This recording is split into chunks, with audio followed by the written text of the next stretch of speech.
Racism is evil, without question or apprehension.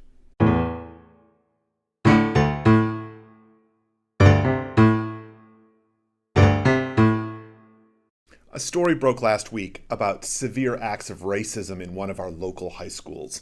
Intolerable acts of cruelty over the course of at least the last 2 years. The school corporation is investigating the allegations and will release its findings in the coming weeks.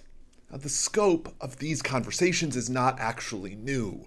When acts of racism, violence, or abuse are revealed, there is genuine debate about sharing the details. Transparency is good. Needing to see the gruesomeness is important.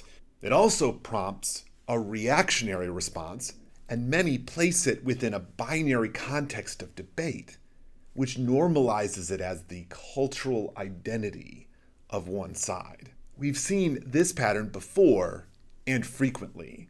Details have a way of helping us put a face on racism and individualizing it, which also makes it harder to address it. The problem is systemic. In our case, it is essential to see how widespread the problem is. The acts themselves can't reveal it, not without the real work of discernment.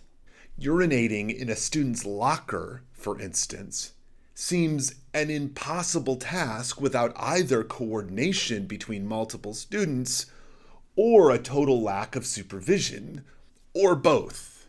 Parents, staff, and administration all seem to have shown a distinct disinterest in dealing with a problem that they were first presented with no later than last year. So we have a right to be angry. As shocking as those local incidents were to many of us, they are also not impossible to predict. So many people of color deal with racism constantly. Racism isn't new, nor is it something we can ignore because we think it is all quite complicated. It isn't, actually. If we're against racism, we say so. Not with buts or whatabouts. No, but they are the real racists.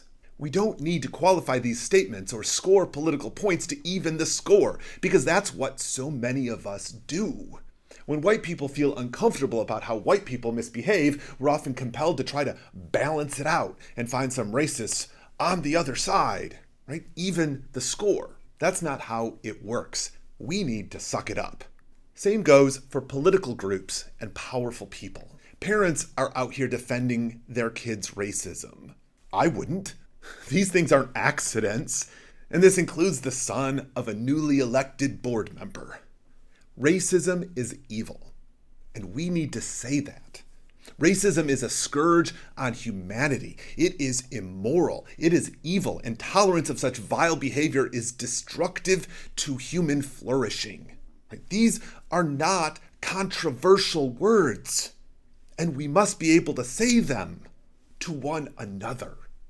We must be able to denounce evil wherever we find it, which includes from our friends and neighbors and even ourselves.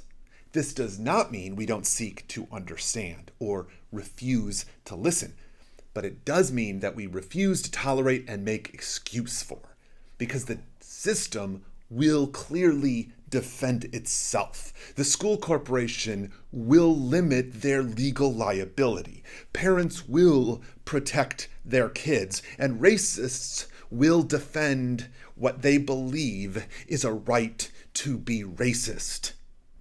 We don't need to pretend that calling racism bad is controversial.